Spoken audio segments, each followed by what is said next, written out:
Attention Institute personnel. Recently, the Templin Institute brought to an end a saga that's been a little over a year in the making, one that started with the First Order Reimagined, continued with the New Republic Reimagined, and concluded with the First Order New Republic War Reimagined. Now in my mind, the Star Wars Reimagined series ends here.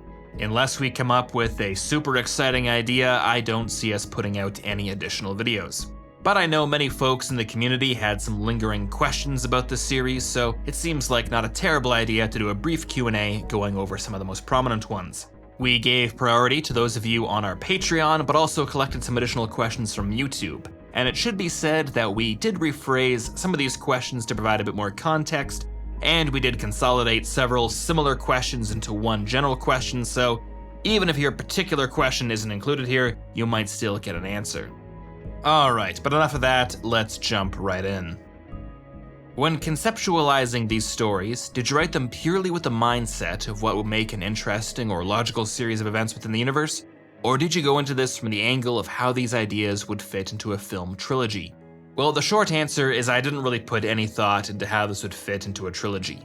I didn't think the First Order, New Republic, or the war between them really worked, so my only concern was rewriting them in a way that, made sense to me. One of the major criticisms the sequel trilogy gets is that there was no overarching plan that dictated how the story flowed from one film to the next. Now, obviously, I don't know how the Lucasfilm story group handles these things, but in my head, I have to imagine there's two basic plans that you need to come up with when making a Star Wars trilogy. The first would have to do with the characters. Who are they? What are their motivations? What are their arcs? Where do they start? Where do they end? All those things. And then the second plan would deal with the interstellar political situation.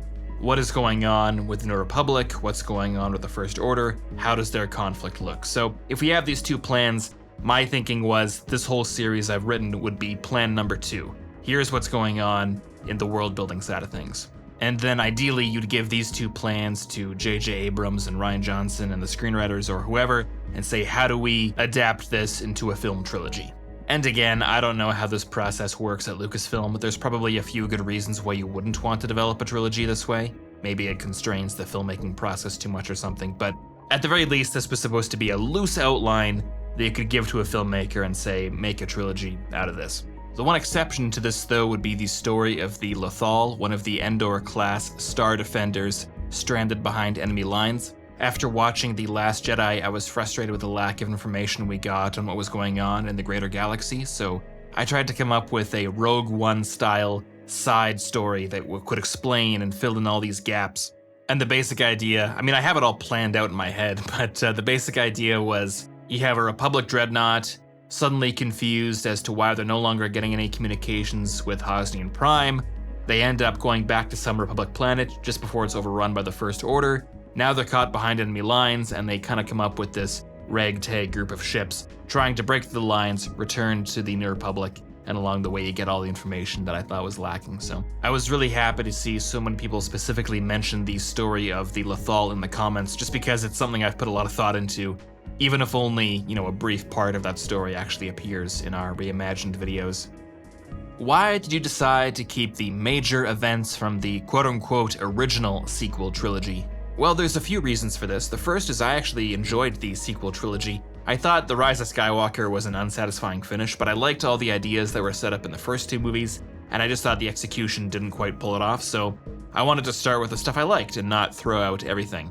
But the other reason is, if I started with a purely blank slate, that's a very daunting challenge and not one I think I was really up for, so it was very helpful to start with kind of a guide that I could use and just change things as I saw fit. That's why this is called a reimagining and not a Star Wars redone or Star Wars something else. Was there any solid set-in-stone limit on the kinds of things you allowed yourselves to change about the events and characters of the films themselves? Not particularly. My goal was always to try to keep as much of the sequel trilogy intact as possible. Ideally, you could look at these 3 reimagined videos and find a way to fit them into the sequel trilogy itself. This kind of fell apart by the time we got to the third entry, the First Order New Republic War Reimagined, just because that was retelling the story, as opposed to coming up with a backstory for the two factions. Ultimately, it was more just down to my personal opinion. If I didn't like an element, I was more likely to get rid of it.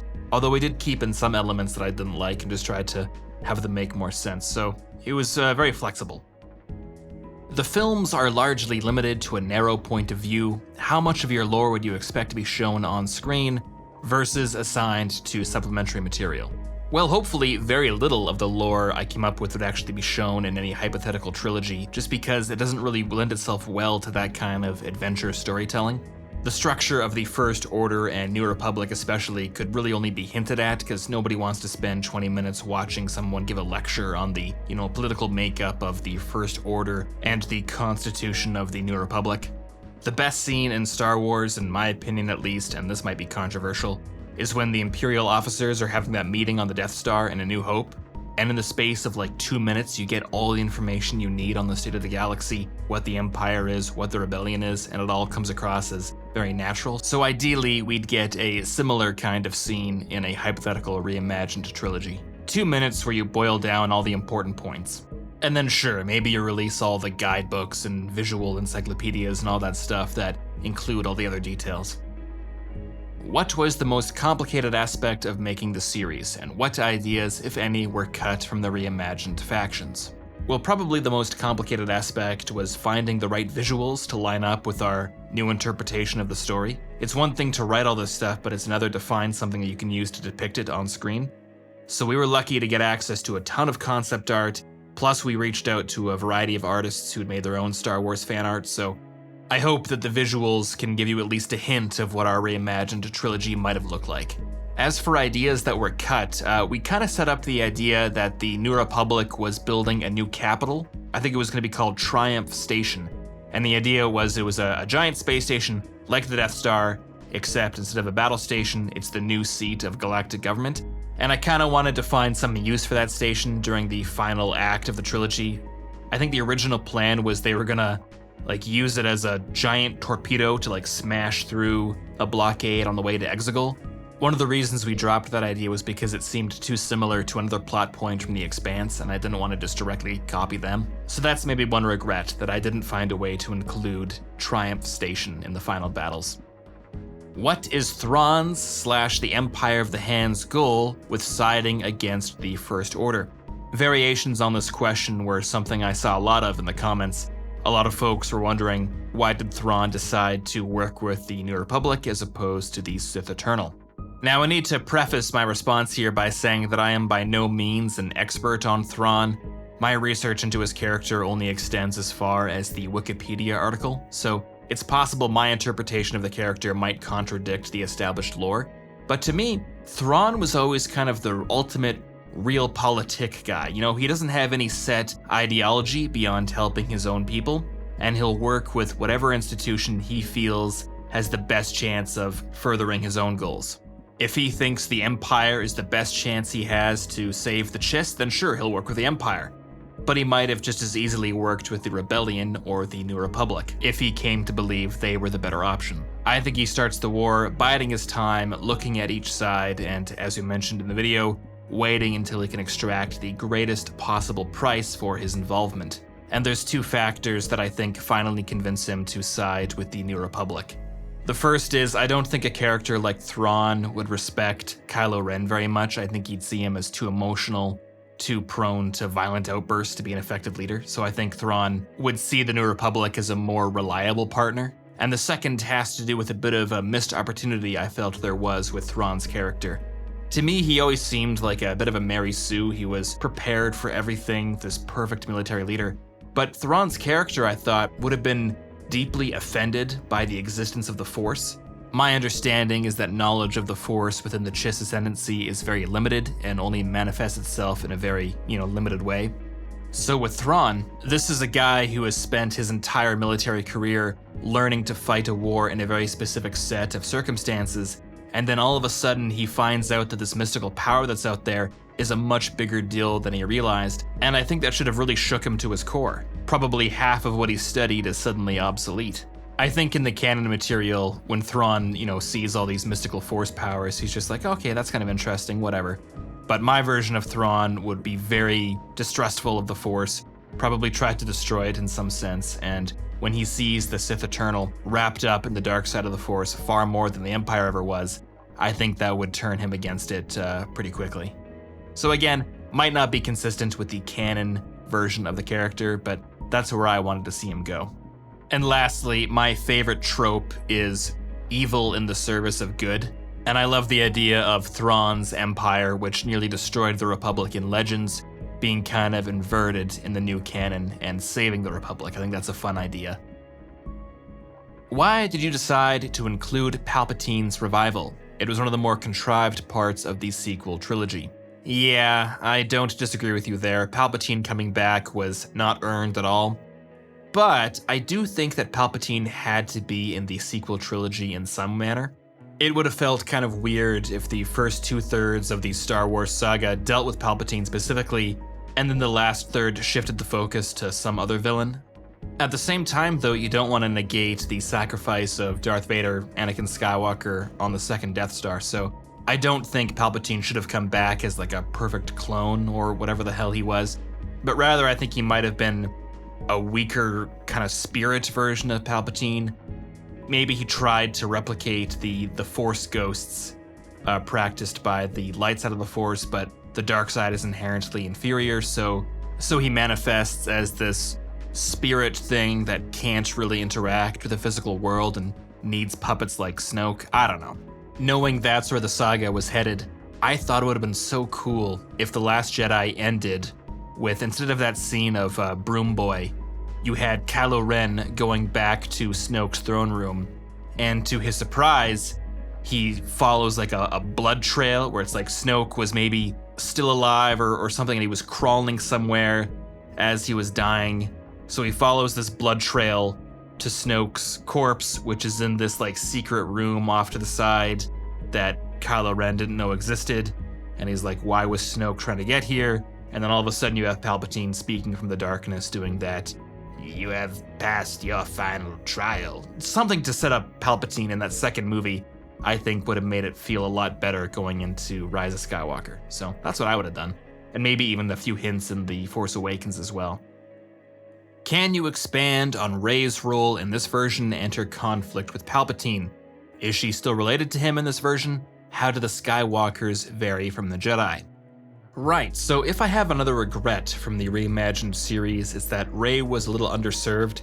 I wish I had built her up a bit more throughout that final video. The concept of Rey Nobody was my favorite aspect of The Last Jedi. I thought it was so powerful that you could have a character who's the opposite of Luke Skywalker, where she's a nobody, but nevertheless she can save the galaxy too, and I wish they had stuck to that. So no, in my version, not related to Palpatine, not related to anybody, she is just a nobody who became somebody. As for the Skywalkers and how they vary from the Jedi, I haven't thought that out very much. It was just one of those interesting rumors that I heard during the pre-production of one of the movies, and I'm not even sure if I'm a huge fan of it. I don't know if the Jedi should be replaced by, Skywalkers, but I thought it was an interesting idea. And I think it's clear that the Jedi had a lot of problems, and some sort of big dramatic shakeup could have been very interesting. As for what a Skywalker actually is, I don't know. Why was it that the First Order had so many dark side users in their ranks during the war, yet the Jedi are only mentioned twice, with Luke's appearance and Rey?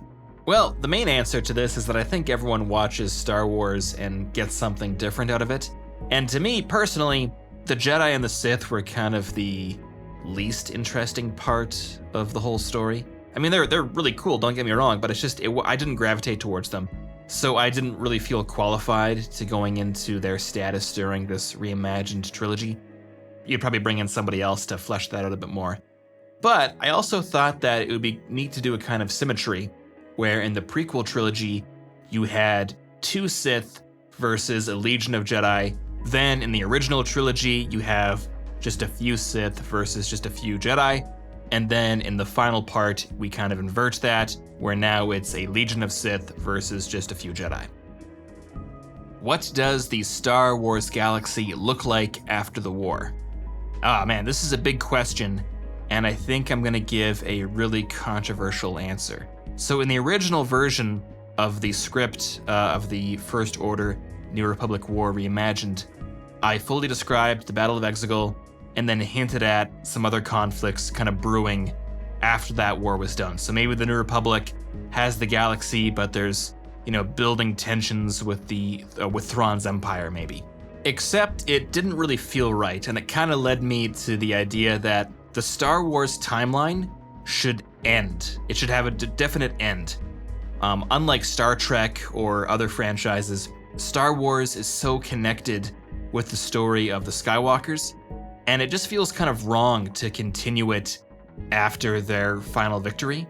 One of the things I didn't like about Legends is that it felt like every 20 minutes there's a new empire and a new rebellion, and then they win again. Oh, but now there's another republic, and now there's another empire, and it just kept going on, and it ended up making it feel like the whole trilogy, the original trilogy and all this stuff didn't really matter because it was destined to just repeat itself. So in this kind of like mythic storytelling that Star Wars is built upon, I think there needs to be a definite end.